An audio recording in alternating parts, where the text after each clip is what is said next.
E aí, eu sou o Vini Gressana, do blog cafedofeliz.com. Eu falei com vocês no Twitter, há algum tempo atrás, que eu ia gravar um vídeo sobre as HQs que eu mais gostei de ler nesse ano de 2016, esse ano desgraçado. E hoje é dia 31 de dezembro de 2016, e isso quer dizer que chegou meu deadline. Então, todas as HQs que eu tinha para ler, eu já li, e agora eu vou selecionar aqui para vocês as que eu mais gostei de ler durante esse ano. Algumas observações antes de começar o vídeo. A primeira é que nem todas as HQs que eu vou mencionar aqui foram lançadas em 2016. Algumas foram lançadas antes, mas como eu só li elas em 2016, eu estou incluindo elas aqui. A segunda observação é que eu resolvi classificar elas por ordem alfabética, porque qualquer outro tipo de classificação seria inviável. Tipo, não teria como eu fazer a classificação pelas HQs que eu mais gostei, porque seria impossível. A última observação é que esse vídeo vai ser bem longo. Eu separei aqui mais de 40 HQs, então é bom que você esteja com um tempinho aí. Se você quiser, já pode preparar um cafezinho. Se você quiser, você pode deixar esse vídeo no seu background enquanto você vai trabalhando ou fazendo qualquer outra coisa importante e só ouvir o que eu vou dizer. Ou não, ninguém é obrigado a ouvir isso. Então vamos lá, vamos listar já as HQs mais tops de 2016. This is the rhythm of the night, oh yeah. A primeira que eu vou falar aqui é Além dos Trilhos, da autora Mika Takahashi. Foi financiado pelo Catarse. O trabalho de acabamento dela tá sensacional. Isso aqui é uma luva da capa. A capa é esse aqui. Aqui tá o nome dos apoiadores no Catarse, olha só. A história fala de um coelho que ele sente que tem uma parte dele faltando e alguém na TV vende uma solução, que são pedaços de quebra-cabeça que vão completar o coelhinho. E para ele não se sentir mais vazio, não sentir mais que tem uma parte faltando dele. Aquilo acaba sendo uma coisa nociva e trazendo muitas assombrações para ele. E ele acaba descobrindo uma nova forma de encontrar o que tá faltando, essa peça que tá faltando. É muito bonitinha, a narrativa é toda muda e é bem bacaninha de acompanhar, muito fofo o trabalho dela, adorei. O Árabe do Futuro, volume 1 e volume 2, publicado pela editora Intrínseca, do autor Riad Satuf. É uma HQ autobiográfica do Riad que fala sobre a infância dele vivendo na Síria, sob o regime do Hafez al-Assad. O que eu gostei nela é que ela tem um choque cultural bem grande assim com a nossa vida aqui no Ocidente, né? A criação dele sobre um regime totalmente diferente da democracia que a gente está acostumado aqui no Brasil, e sobre a cultura do Islã, que é muito mais rígida e muitos dos costumes dele parecem realmente um absurdo para nós. A forma com que eles enxergam outros povos e outras culturas é um choque bem grande. Então é bem interessante que ele não faz exatamente um julgamento da família dele e da cultura no geral, ele só vai narrando a experiência dele. Então não tem aquela coisa ocidentalizada que já coloca um julgamento negativo na visão do Oriente Médio. Só que, para nós que somos ocidentais, a moral é bem chocante. Anohana, que são 3 volumes fechados, é um mangá lançado pela JBC, da autora Mitsu Izumi. Eu li bastante mangá esse ano, então vocês vão ver vários citados aqui. Fala sobre um grupo de amigos que, quando eles eram crianças, eles eram muito unidos, só que devido a um acidente de uma amiga deles, que é a Meima, sofre e ela infelizmente falece e os amigos eles acabam se distanciando. Só que depois de muitos anos a Meima volta em forma de espírito pro Jintan, um dos amigos dela. Ela diz que ela só vai conseguir se libertar quando o último desejo dela, um desejo pendente dela, for realizado. É uma história bem bonita, assim, bem sentimental e toca bastante assim na questão de principalmente de quem acredita em espiritismo e vida após a morte. Anohana, os 3 volumes lançados pela JBC. Temos aqui Argos, trabalho do Vitor Moura, HQ independente também. Eu comprei lá na Comic Con Experience com o próprio Vitor. Eu já vi o Vitor escrevendo sobre misticismo, já vi ele fazendo adaptação de cinema expressionista alemão, mas eu nunca imaginava que ia ver o Vitor escrevendo uma HQ de humor. Eu não sabia o que esperar desse trabalho. Eu sempre gostei do traço do Vitor, que puxa bastante pro Mike Mignola. E eu comprei Argo 05, acho que é esse o nome, não sei. Que é uma HQ de humor. E eu ri muito disso aqui. É sobre um cosmonauta que a nave dele vai parar na Terra e ele fica preso lá e acaba encontrando um menininho. E ele acaba destruindo a casa do menino sem querer. E então ele tenta procurar um aparelho que tá na nave dele, que estava na nave dele, para tentar reverter essa situação, para ele consertar a nave, para ele poder voltar para o espaço e para restaurar a casa do menino. É muito engraçado, cara. Teve cenas que eu cheguei a gargalhar lendo essa HQ. É uma história curtinha, mas vale muito a pena a experiência. Essa é a Rose, da Ale Presser, também é uma HQ independente, que eu também comprei na Comic Con Experience com a própria autora. É uma HQ bem sensível, que fala sobre você se sentir, não se sentir parte de um todo. É legal a comparação com a Rose. A personagem principal do livro, ela se sente como um carboidrato dispensável num prato feito, que seria o arroz. E fala sobre ela descobrindo a importância que ela pode ter para si mesma e para as outras pessoas. Junto com a amiga dela, com uma amiga dela que ela conhece, ela vai aprendendo sobre amizade e sobre amor. É uma HQ muito tocante. Bidu Juntos, do selo Graphic MSP do Maurício de Souza. Todo mundo já sabe a qualidade que tem as Graphics MSP, mas a do Bidu, que foi lançada, se não me engano, em 2014, tinha sido minha favorita. Tanto pela arte quanto pela linguagem. Porque nas HQs do Bidu, quando ele aparece sozinho, ele fala. Só que nessa aqui, o jeito dele falar é diferente, ele se expressa através de imagens nos balões dele. Enquanto os humanos, né, o Franjinha e o Titi e o Jeremias, eles têm as falas normais, o Bidu se expressa através de imagens. E eu já tinha gostado muito da primeira graphic do Bidu, e essa aqui já me chamou a atenção logo pela capa. A primeira contou a história de como o Bidu conheceu o Franjinha. E essa aqui é os primeiros dias que o Bidu estava morando na casa do Franjinha. E como é difícil, às vezes, você ter controle sobre um cachorrinho novo, um cachorrinho de rua. Fala bastante sobre a relação que os dois construíram, de como eles são amigos agora e como que, às vezes, isso pode ser difícil e dá muito trabalho para se construir. É bem tocante e não me decepcionou. Essa HQ é da autoria de Eduardo Damasceno e Luiz Felipe Garrocho. Eles voltaram a fazer um trabalho incrível. Black Silence, da Mari Canin. É mais uma HQ que eu apoiei no Catarse, que teve sucesso. É uma HQ de ficção científica. Como eu não conhecia muitos trabalhos de brasileiros aqui que fazem quadrinhos de ficção científica, eu resolvi apoiar. E não me decepcionei. Apesar da HQ ela ser meio curta e eu achar que talvez precisasse de mais espaço para se desenvolver, ela lembra bastante 2001, Uma Odisseia no Espaço e até o filme Alien. Fala sobre uma tripulação comandado pela Nizrin Ubuntu, que está à procura de um novo planeta que pode servir de refúgio para a população terrestre.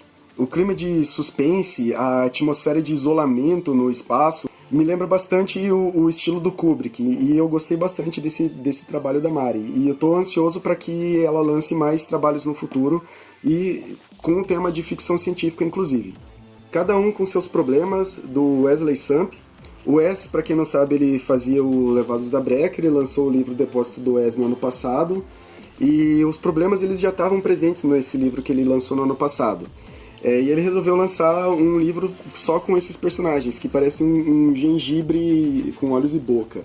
É muito engraçado ver como o Wes retrata isso, como se os problemas se materializassem na nossa frente e a gente tivesse que lidar com aquilo que está atrapalhando, que é uma coisa feia, que é uma coisa incômoda, e gera situações bastante engraçadas.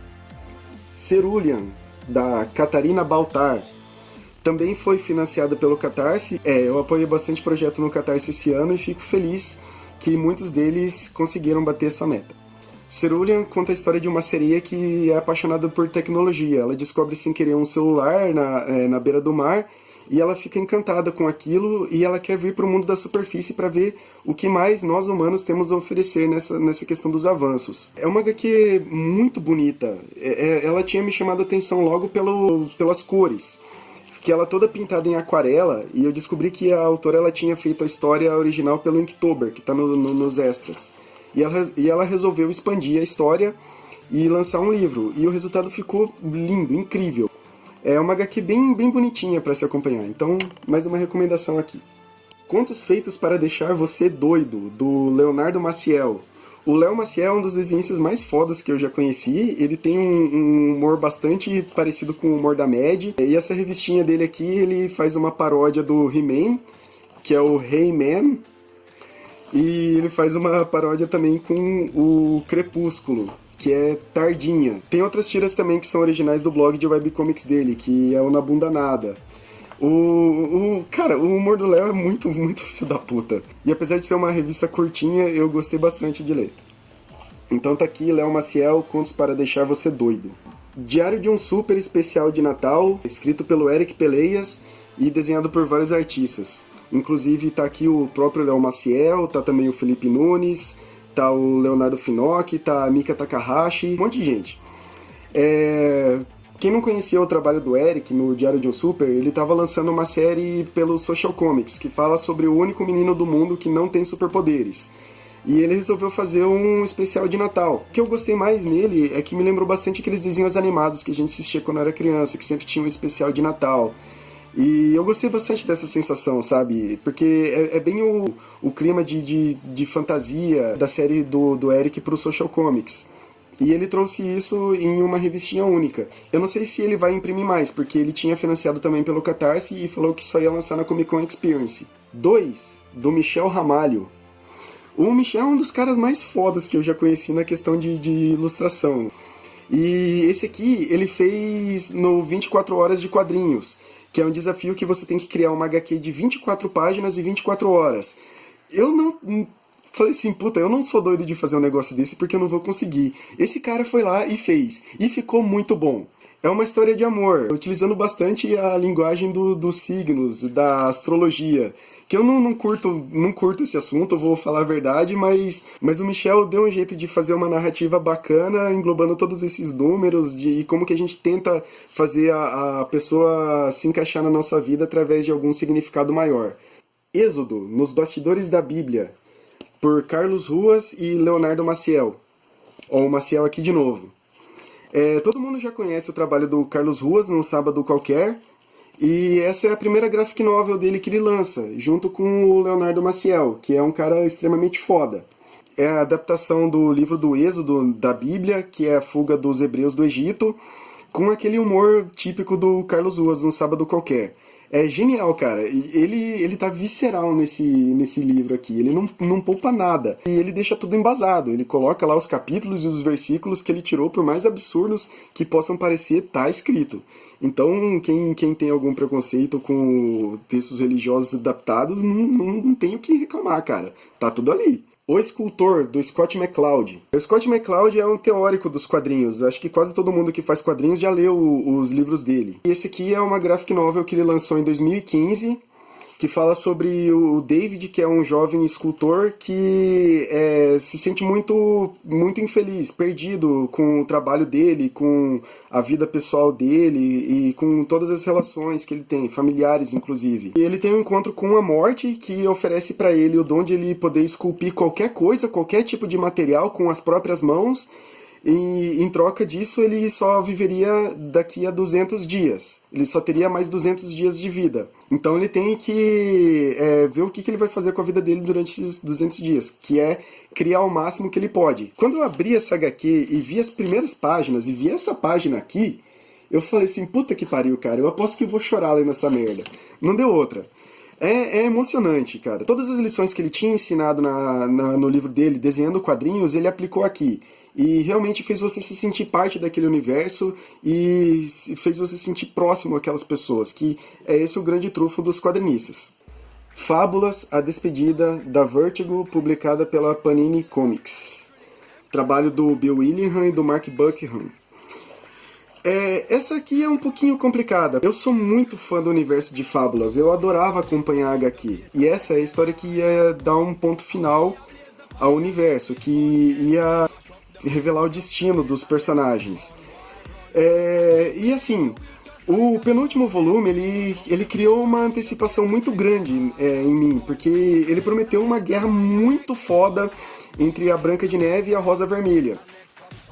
E eles fizeram uma preparação incrível, eles juntaram exércitos de todas as criaturas fantásticas, ia revelar o destino do Bigby também. Só que acabou que a preparação ficou mais interessante do que a conclusão. Mas eu preciso citar fábulas aqui porque é mais ou menos igual ao Lost, sabe? Tipo, o final deixou bastante a desejar, mas a viagem é o que importa. Full Metal Alchemist.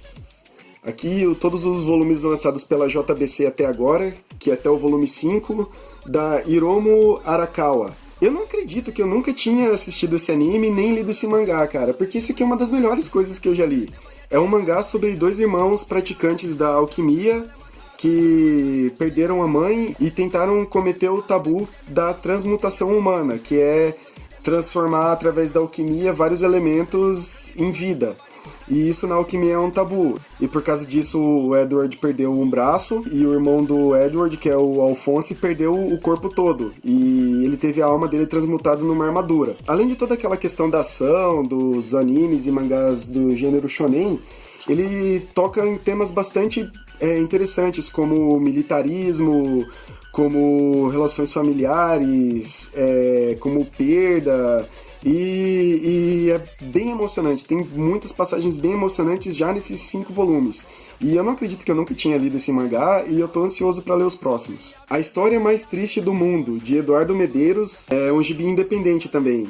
O trabalho do Eduardo Medeiros é muito divertido. Eu já tinha conhecido o trabalho dele junto com o Matheus Santoloco e o Rafael Albuquerque no Mundo Urbano. E aqui é uma HQ só dele, que fala sobre o Matias, que é um punk que tá apaixonado. E fala sobre como ele abandonou o movimento punk por causa do amor.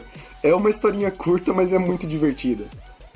Roro, o Castelo da Neblina, do Fábio Koala. Todo mundo já conhece o Mentirinhas, o site de webcomics do Fábio Koala. Que a capa, na verdade, ela forma um pôster duplo. E a capa é essa aqui.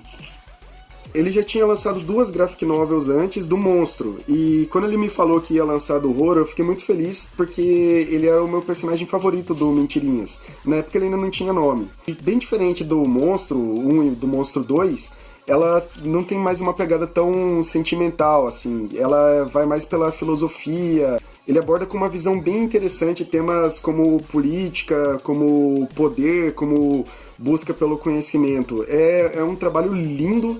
A narrativa tá incrível e é o Koala mais uma vez se consolidando como um dos grandes quadrinistas nacionais. Também foi financiada pelo Catarse. Maldita Karen, do Francis Hortelã, da editora 42, também saiu pelo Catarse.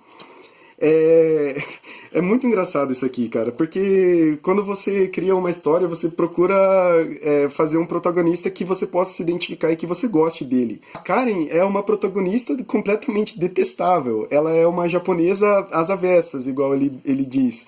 Porque ela não é um gênio da matemática, ela é preguiçosa, ela falta aula, ela fica jogando videogame o dia inteiro. Ou seja, ela não é exatamente o tipo de pessoa que você espera ver como protagonista. Só que o Francis, ele consegue criar uma história cheia de elementos místicos e relações humanas interessantes para você acabar torcendo pela personagem, por mais defeitos e por mais detestável que ela seja. O Manual da Autodestruição 3, do Ryote. Eu não li os outros 2, mas eu fiquei com vontade de ler esse aqui. Ele é um zine com algumas tirinhas que o Ryote publicou no site dele. E são tirinhas geniais, cara. Tipo, você olha e você dá risada. Não é aquele humor que você olha e faz... é aquele humor que faz você passar vergonha se você tá lendo no ônibus. Eu não sei qual que é a pegada do humor do Ryote, cara. Mas ele tem um humor bem nonsense. Olha isso aqui. Cara, eu abrindo essa página eu já comecei a dar risada. Então tá aqui um bom fanzine pra você ler. É o Manual da Autodestruição, do Ryote. Miss Marvel é uma renovação dos ares de muitas HQs da Marvel, que já estavam ficando muito herméticas, muito contidas em si, no meio de tantos eventos, e estava ficando muito repetitivo. A Miss Marvel ela veio reintroduzir toda aquela questão de aprendizado, de encantamento com o fantástico e de autodescoberta. Apresentando uma personagem nova, uma personagem carismática, que trouxe também toda a questão da diversidade para o mundo dos quadrinhos, pelo fato dela ser uma menina, pelo fato dela ser muçulmana, de origem árabe. Os desenhos são do Adrian Alphona, que eu já gostava muito do trabalho dele nos Fugitivos, e ele fez um trabalho excelente aqui na Miss Marvel. Modelo Vivo, da Laerte, Laerte dispensa apresentação, né? Isso aqui é um retorno da quadrinista para o desenho da figura humana. Ela compilou bastante desenhos da figura humana a partir de observação, junto com algumas das tiras clássicas que tinham sido publicadas na Piratas do Tietê, na Chiclete com Banana ou na revista do Geraldão. Então tem várias histórias aqui que já apareceram e mais algumas histórias inéditas. Laerte é uma das melhores quadrinistas do Brasil até hoje. E aqui, essa compilação de diversas histórias clássicas, eu lembro de ter lido isso aqui quando eu era adolescente puta, o trabalho continua incrível. É indispensável. Eu conheci a autora na Comic Con Experience, um amor de pessoa, um dos momentos mais bacanas de 2016, com certeza. Mundo Muerto contra o Planeta dos Palhaços, do Henrique Kipper, também financiado pelo Catarse, uma das últimas que eu recebi esse ano e uma das últimas que eu li esse ano. É uma HQ bem curtinha, e eu acho que o grande problema dela é o fato dela ser curta e ter precisado de mais espaço para se desenvolver. Mas é uma leitura muito divertida. É sobre uma turma de góticos que é levada pelo surfista pranteado a um mundo meio admirável mundo novo, sabe? Onde a diversão é obrigatória, onde tudo tem que ser divertido, onde o consumo é a lei. A história ela tem um humor bem crítico, um humor bem ácido, assim, com a visão gótica do mundo, que é toda aquela questão de revelar o conformismo na sociedade. Tem um humor bem peculiar e eu gostei de acompanhar isso aqui. Mônica Força, da Bianca Pinheiro, do selo da gráfica MSP. A Bianca é bastante conhecida pela qualidade narrativa dela nos quadrinhos, que pode ser observado na webcomic Bear, e ela foi convidada para fazer a primeira graphic solo da Mônica, né? Teve o Laços e Lições do Vitor e da Luca Fage, só que esse aqui é só da Mônica. Tem aparição de outros personagens como o Cebolinha e o Cascão, mas é coisa curta. É um tema bem forte, porque trata da relação familiar da Mônica com os pais dela, que é uma coisa que até então não tinha sido muito explorado. Os pais da Mônica brigam e estão já perto até de chegar a pedir divórcio. E é um problema que a Mônica não pode usar a força dela, a força física dela para resolver. Então mostra como que ela vai lidar com essa situação tão difícil. Porque uma coisa é lidar com o Cebolinha e o Cascão enchendo o saco dela. E outra coisa é ela ter que lidar com... É algo que está fora do controle dela em casa. É uma HQ muito bacana. Morte Branca, da Ma Mattiasi, é também independente.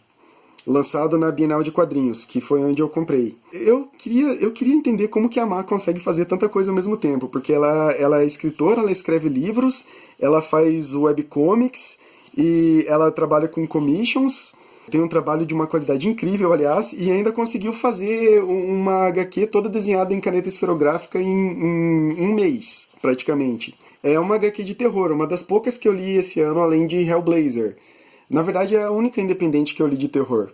Fala sobre a lenda de uma aparição nos oceanos junto com 3 tigres brancos. E fala sobre um cara que duvidava dessa lenda até ele vivê-la de fato. É uma HQ que que é bem assustadora e pega bem pelo terror psicológico. Tem umas cenas que a Ma desenhou que são bem assustadoras mesmo. O trabalho dela é incrível, ela usa bastante do realismo nos quadrinhos e é bem legal. Mr. Luvas, do Raoni Marx. O Raoni é outro cara que tem um trabalho narrativo excelente. Ele escreveu um livro sobre como escrever histórias, né, que é muito bom para quadrinistas. Aqui ele conta a história sobre um cachorrinho, que é o Mr. Luvas, que é padeiro e quer se tornar boxeador. O Raoni tem bastante influência de mangá, tanto na narrativa quanto no desenho. Olha, até usa onomatopeias japonesas. E o Mr. Luvas tem bastante influências óbvias em mangás como Hajime no Ippo e até no Rock, o Lutador, nos filmes do Rock. É uma história relativamente simples, né, sobre um cachorro que quer virar um boxeador, mas conta bastante sobre a determinação e sobre o esforço pessoal para você atingir seus sonhos. É muito legal isso aqui, gente. Ninguém Vira Adulto de Verdade, da Sarah Anderson, publicado pela editora Seguinte. A Sarah é uma das autoras de webcomic mais famosas do mundo hoje em dia. E finalmente trouxeram o livro dela aqui, que é o Adulthood is a Myth, traduziram como Ninguém Vira Adulto de Verdade, que eu achei uma tradução legal. Ela é a quadrinista que mais representa bem a geração Y, né? que é a geração que a gente vive, de pessoas que sofrem de crises de ansiedade, de pânico social, e toda a pressão da sociedade que é exercida sobre pessoas que estão entre seus 20 e 30 anos. É muito fácil de identificar com cada uma das tiras dela. E ela tem um humor bem característico. Eu acho que todo mundo já conhece o trabalho dela e aqui é um compilado das tiras. Muito legal. Nocturne, volume 1, do Fred Kassar. O trabalho do Fred foi uma das surpresas mais agradáveis esse ano. Porque logo quando eu vi ele publicando em grupos de webcomics, eu falei assim, puta, que traço foda esse cara tem. E quando eu fui conferir a história dele, eu me surpreendi com uma narrativa sensacional também, que lembra bastante Scott Pilgrim, que é uma das minhas HQs favoritas ever. Então, com um traço bacana desse e uma narrativa que bebe da fonte dos meus quadrinistas favoritos, é óbvio que eu ia me apaixonar por isso aqui. Acho que tem alguma influência de Ghostbusters também, porque são músicos que têm que capturar materializações de distorções que aparecem na cidade e causam destruição. Aqui a gente é apresentado aos personagens principais, que é o Milo, a Val e a Lídia, que eles têm a banda para enfrentar essas distorções como se fosse um grupo de RPG, cada um com sua função. Eu tô acompanhando já o trabalho do Fred pela internet e tô muito ansioso pro volume 2. One Punch Man, lançado pela Panini Mangás, argumento por One e arte por Isuki Murata. O One Punch Man foi um dos animes mais legais que eu assisti ano passado e fiquei muito feliz de que lançaram um mangá aqui. Eles lançaram até o volume 5 aqui no Brasil já. Fala sobre um cara que ele era empregado, assalariado, e ele queria ser um herói para proteger a cidade dos monstros que assolavam. E ele treinou tanto, mas tanto, que todos os pelos do corpo dele caíram, ele ficou completamente careca, e ele agora consegue vencer todos os inimigos dele com um soco só. A história é completamente absurda, mas essa que é a parte legal. Porque é uma paródia ao gênero dos super-heróis e é uma paródia ao gênero do shonen também. Tem várias referências a Dragon Ball, a Yu Yu Hakusho, todos esses animes que a gente cresceu assistindo. Por mais que possa parecer uma coisa fácil, poxa, um herói que vence os monstros com um soco só, tem vários outros personagens também que você acaba se relacionando, como o Genos, que é o sidekick dele, como o Mumen Rider, o Sonic da Velocidade Sônica, o Puri Puri Prisoner. É um mangá muito engraçado, porque ele pega bastante pro lado da ação e do humor. Páginas em branco, do Paulo Kilvagen. Pra quem não conhece, o Paulo faz a webcomic Blue e os Gatos, procura lá que é bem bacana. Um dos personagens é o Branco, que é um gato que eles adotaram. E aqui ele conta a história de como que o Branco foi parar na casa do Blue. É uma história curtinha, mas é bem emocionante, assim. Qualquer história que tem gato, como vocês sabem, eu tenho 4, tem um apelo especial comigo. Então, é uma história que mexeu comigo de certa forma. Pato Donald, Perdidos nos Andes, de Karl Barks. Para quem não sabe, o Karl Barks é um dos nomes mais influentes nos quadrinhos da Disney. Ele criou vários personagens e desenvolveu vários personagens, principalmente da família Pato. Do Pato Donald, do Tio Patinhas, do Guinho, Zezinho e Luizinho. E aqui é a coletânea de algumas histórias clássicas, como a própria Perdido nos Andes, Donald na África, Show Além dos Limites. A edição ela foi reletrerizada e foi recolorida para recuperar um pouco da qualidade. Cara, eu sempre adorei ler gibis da Disney, e as histórias do Karl Barks sempre foram clássicas, influenciou bastante o desenho dos DuckTales e tudo mais. Tem algumas matérias na revista sobre o próprio Karl Barks, sobre o trabalho dele com a Disney. Isso aqui, pra quem é fã de quadrinho da Disney, pra quem gosta do trabalho do Karl Barks, é indispensável. Essa é a primeira coletânea que estão lançando em homenagem ao autor. Já lançaram a segunda, mas eu ainda não comprei. Essa aqui é a primeira e eu recomendo. Pieces, do Mário Cal. O Mário Cal, para quem não sabe, ele fez o prefácio do Tinta Fresca. Foi lançado pela Chupati Books. Ele tinha lançado antes o Pieces de forma independente. O trabalho do Mário Cal é sensacional, cara. Você lê e fica sem palavras. Não só pela qualidade gráfica do desenho, mas aqui ele, como roteirista também, ele tem uma sensibilidade incrível de tratar temas humanos. Ele escreve poesia em quadrinhos, praticamente, cara. Sem falar que a arte dele é maravilhosa. São histórias bastante pessoais do Mário, né? E você sente a sensibilidade, você enxerga o autor através desses quadrinhos. E ele tem uma coisa que ele gosta de desenhar cenas na chuva, e ele desenha cenas na chuva mais maravilhosas que eu já vi, olha só. É um recorte bem pessoal do Mario, e esse trabalho aqui tá lindo. Pokémon Red, Green e Blue, publicado pela Panini também. Roteiro de Hidenori Kusaka e arte de Mato. A Panini já tinha lançado uma série do Pokémon antes, que era do Black e White. E infelizmente eles não continuaram, porque eu tava gostando bastante do Black and White, é uma das minhas fases favoritas da série Pokémon. Só que como esse ano é o 20º aniversário da franquia, dos games, e teve o lançamento do Pokémon GO e recentemente do Pokémon Sun and Moon, a Panini resolveu publicar o primeiro volume da série, que conta a história do treinador Red e o rival Blue. Pra quem só acompanha um anime, isso aqui é uma adaptação do jogo, do jogo Red, Green e Blue. É uma versão bem mais hardcore de Pokémon, digamos assim. Tipo, não tem toda aquela coisa bonitinha e amizade e a mágica do anime. Aqui as lutas chegam a ser brutais e viscerais, cara. Por exemplo, esse tipo de coisa você não vê acontecer no anime. Pra quem é fã de Pokémon nos jogos ou no anime, que seja, ou só quem joga Pokémon GO, isso aqui é indispensável. Eu já tinha lido esse mangá através de scan e fiquei muito feliz de saber que eles iam trazer aqui. E eu espero que eles continuem, porque eu quero muito chegar nas próximas fases, no Gold Silver Crystal, no Ruby Safira, enfim. Ponto de Partida, da Letícia Pust. É um gibi bem curtinho, eu peguei com a Letícia na Comic Con Experience, que ela tava pra lançar uma HQ que foi financiada pelo Catarse, mas não deu tempo de ficar pronta até a Comic Con, então ela lançou uma HQ mais curtinha, só de acho que umas 24 páginas. Apesar de ela ser curta, ela traz uma mensagem bastante profunda, porque fala sobre um tema bem comum na geração de criadores hoje, que é a ansiedade e depressão. E a Letícia trabalha isso de uma forma bem sensível e sincera, que você consegue entender mais ou menos como uma pessoa se sente quando está nesse estado, e quais as formas que ela encontra para conviver com isso. Ela foi toda desenhada e pintada em nanquim, então é um trabalho bem bacana também. Quadrinhos dos anos 10, do André Dahmer. Eu acredito que todo mundo já conhece o trabalho do André Dahmer, que ele fazia a webcomic Malvados, e recentemente ele começou com quadrinhos dos anos 10, que são quadrinhos bem críticos, e as críticas são bem ácidas à nossa sociedade. As relações de trabalho, a tendência à autodestruição do ser humano, a ganância, a alienação, corrupção no meio da política e toda essa podridão. É aquele quadrinho que você ri, mas fica com aquele riso meio sem graça porque você sabe que é verdade. Quando a Noite Fecha os Olhos, roteiro de André Diniz e desenhos do Mário Cal, novamente o Mário Cal. Esse trabalho foi lançado em 2015 e é uma das melhores coisas que eu li em toda a minha vida, sem brincadeira. Conta a história do Camilo, que é um rapaz que ele se encontra numa situação tão perdido que ele não enxerga mais o dia como se fosse o dia. Tudo é escuridão pra ele. Ele recentemente terminou um relacionamento com o namorado dele, ainda está sofrendo com essa perda, ele não tem uma relação boa com a família dele e ele começa a achar que ele está enlouquecendo. Os objetos da casa dele começam a falar com ele.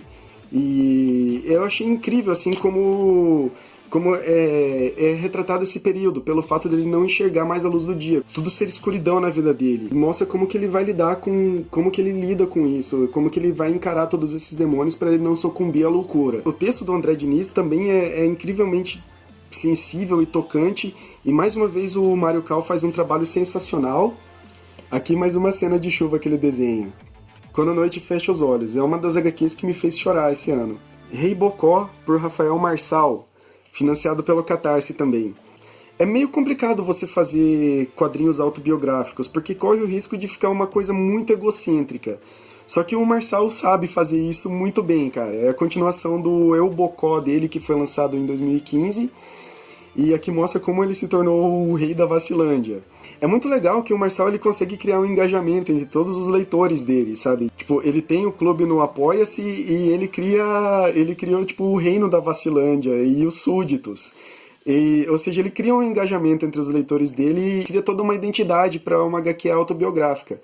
E esse que é um dos grandes trunfos do Rafael Marçal. Esse trabalho aqui tá bem divertido. Rocksling, do Guilherme Match. Conheci o trabalho do Matt no ano passado, já com o livro da Samurai, que ele tinha desenhado um dos capítulos, e aqui eu fui conhecer o trabalho autoral dele, que se passa num universo devastado, meio pós-apocalíptico, onde reinam caçadores de recompensa e todo tipo de bandidos e gente tentando sobreviver. A HQ me lembrou bastante o game Borderlands. Quem já jogou Borderlands vai poder identificar alguns elementos, algumas características do tipo de universo que é apresentado no game e aqui no universo de Rocksling. Foram lançados 2 volumes até agora e eu tô ansioso para ler já o volume 3. E o Matt tem um traço incrível, cara. Desde quando eu vi o trabalho dele na Samurai, eu vi que ele era um desenhista muito foda e aqui em Rocksling o trabalho dele tá sensacional. Aqui é uma caricatura que ele fez de mim. Ryotiras, volume 4, também do Riot, e também financiado pelo Catarse, só que esse aqui eu não apoiei, eu comprei com ele lá na Comic Con Experience. Eu também não li os outros volumes, e eu tenho que ir atrás dos outros volumes, porque o Riot é um dos caras que fazem as melhores tiras, as melhores webcomics no Brasil. E aqui ele mistura alguns dos trabalhos dele coloridos e preto e branco, e ele tem um humor muito sensacional, cara. Algumas vezes crítico, como essa tira, e algumas vezes nonsense. Então tá aí, quem não conhecia o trabalho do Riot, vai atrás. A Samurai Yorimichi, da Mili Silva, desenhado também pelo Venceslau, Gustavo Borges, Herbert Berbert, Bianca Pinheiro, Mika Takahashi, Leonardo Maciel, Guilherme Metti e Yoshi Tisse. Financiado pelo Catarse esse ano também. É a continuação do primeiro volume da Samurai que tinha sido lançado no ano passado, que contava a história da Michiko, que era uma geisha que estava atrás da família dela. Esse livro ele é mais focado no Yamada, que é o sidekick par romântico dela. Eles acabam se separando e ele tem que ir atrás dela. Aqui a Mili continua trabalhando com toda a temática japonesa, a história se passa no período Edo, mas ela conseguiu criar um universo próprio ali, porque tem vários elementos que não é muito costumeiro de você ver em histórias de samurai, em mangás e tudo mais. Esse universo tem toda uma lógica que funciona dentro de si também. Todo aquele Dream Team do volume 1 voltou e todos eles fizeram um trabalho incrível, sensacional. Então, muito bacana ver que a Mili criou um universo que não funciona só centrado em uma personagem, mas que funciona perfeitamente bem sozinho. A Samurai Yorimichi fica aí a indicação. Seconds, do Brian Lee O'Malley, que aqui no Brasil chegou como Repeteco pela Companhia das Letras. Só que eu não sabia que eles iam lançar em português aqui e eu acabei pegando a versão original importada, que eu achei numa livraria. E porque, pelo amor de Deus, Repeteco é um nome muito escroto. Você falar que essa capa aqui é bem mais legal, ó. Tem uma luva que funciona como uma capa para capa dura. O Brian Lee O'Malley, ele tava com uma tarefa bem difícil em mãos, que era construir uma história que fosse além de Scott Pilgrim. E ele conseguiu. Seconds fala sobre a Kate, que é uma personagem que ela é cozinheira, ela é uma chefe de cozinha e ela quer ter um restaurante próprio. E ela é uma pessoa que vive querendo corrigir os próprios erros. E ela descobre na casa dela alguns cogumelos que são guardados pela fantasma Liz, que tem o poder de fazer com que ela corrija, que ela volte atrás e possa corrigir esses erros.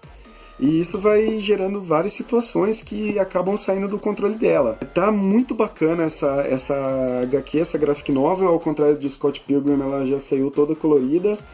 O O'Malley, ele sabe dialogar bastante com os leitores da nossa geração.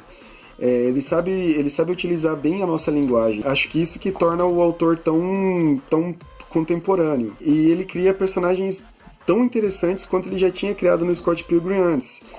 Personagens que cometem erros, personagens falhos, personagens com que a gente possa se identificar. E a arte dele evoluiu bastante do primeiro trabalho dele como Scott Pilgrim.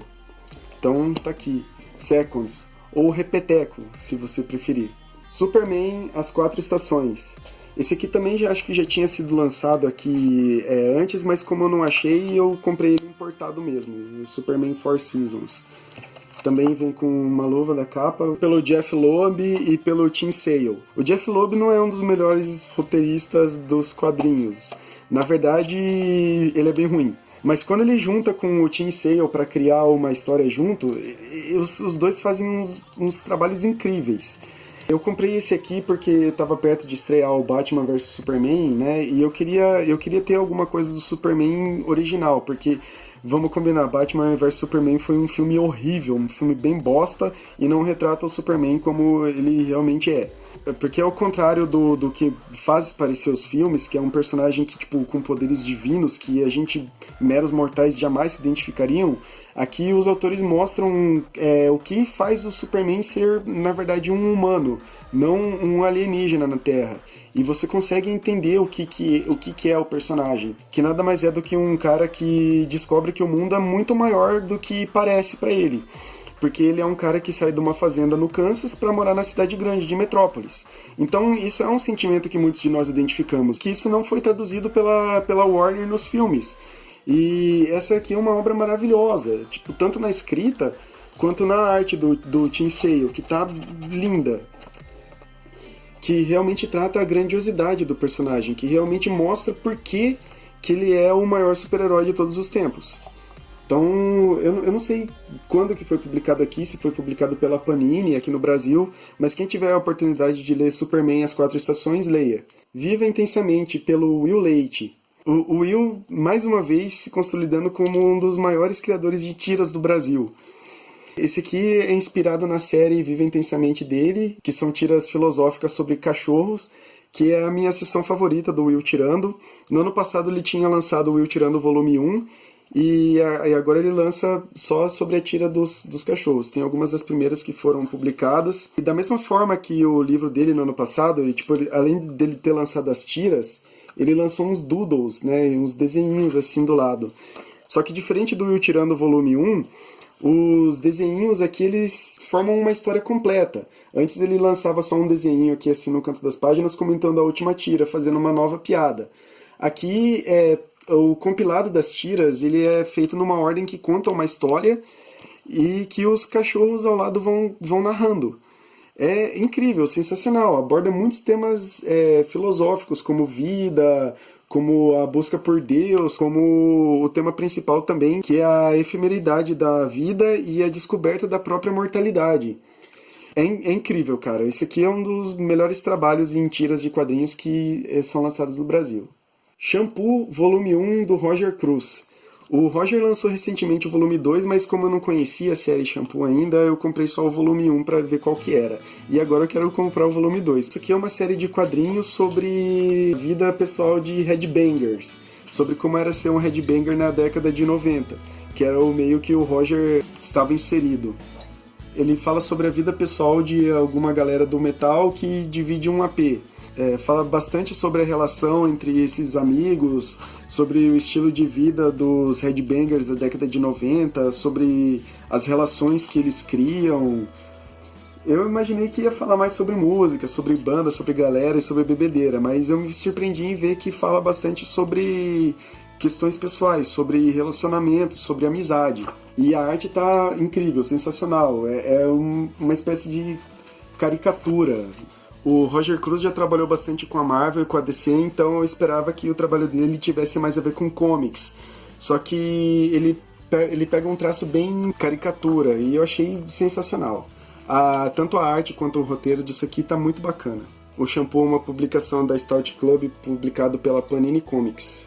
E finalizando as indicações, Zonzo, do Joan Cornelá, publicado pela Mino. O Cornelá ele já era bastante conhecido na internet pelas tiras mudas politicamente incorretas dele. E aqui é uma compilação de algumas das mais conhecidas. Quem já conhece o trabalho podre dele já deve saber mais ou menos o que esperar. Então eu nem vou comentar muito, porque tem muitas pessoas que não gostam do humor negro que ele utiliza nas tiras, mas eu acho sensacional. Eu sei que eu estou um pouco mais próximo ao inferno por rir das tiras dele, mas eu não consigo, cara. Bom, então é isso aí. Aqui são as indicações dos quadrinhos que eu mais gostei de ler esse ano. Algumas observações que eu percebi que eu li bastante mangá esse ano, que era coisa que eu já fazia muitos anos que eu não lia. Eu acredito que isso seja principalmente porque tá muito ruim acompanhar comics por aqui, Marvel e DC. Principalmente pelo fato de que você tá acompanhando as revistas e de repente vem um mega evento caça-níqueis no meio do ano. Isso aconteceu com a Marvel, com a Guerras Secretas e o Convergência na DC, e daí tudo que você estava acompanhando de repente não vale mais nada, e eles reiniciam toda a numeração e você fica parecendo um idiota. e eu não tenho mais paciência nem dinheiro pra gastar com essa putaria. Então eu tô diminuindo bastante assim, o número de comics. E como os mangás eles têm uma narrativa mais hermética, eu decidi investir um pouco mais. Também li bastante HQ nacional, estou procurando conhecer o máximo do que está sendo feito aqui. Ainda tem muita coisa que eu gostaria de acompanhar, mas acabo não conhecendo por falta de tempo mesmo, porque esse ano teve a campanha do Catarse, do Tinta Fresca, e eu acabei lendo muito menos HQ do que eu gostaria. Tanto que da Disney mesmo eu acabei não lendo quase nenhuma HQ, eu gostava muito de acompanhar tanto as mensais quanto os encadernados, e a Abril agora está lançando várias coletâneas de capa dura que eu queria muito estar acompanhando, mas não estou conseguindo ter tempo para ler. Percebi também que esse ano foi um pouco difícil pro pessoal que estava tentando financiar HQ pelo Catarse, apesar de eu ter trazido aqui muitos para vocês, teve muitos também que infelizmente não deram certo. Todo mundo sabe que a gente está passando por um período de crise econômica e tudo mais, e eu acredito que isso tem influenciado bastante. Mas teve muitos projetos ainda assim, e a gente está na expectativa de que o mercado nacional continue se desenvolvendo cada vez mais. Porque com certeza tem muita coisa de qualidade sendo lançada aqui, tem muitos artistas que estão com vontade de criar. E o fato de eu ter participado da Bienal de Quadrinhos de Curitiba e da Comic Con Experience me colocou em contato com muitas dessas pessoas que estão realmente dando uma cara pro quadrinho nacional. E eu estou muito feliz de acompanhar toda essa evolução do quadrinho nacional, dos artistas daqui, e de fazer parte disso também.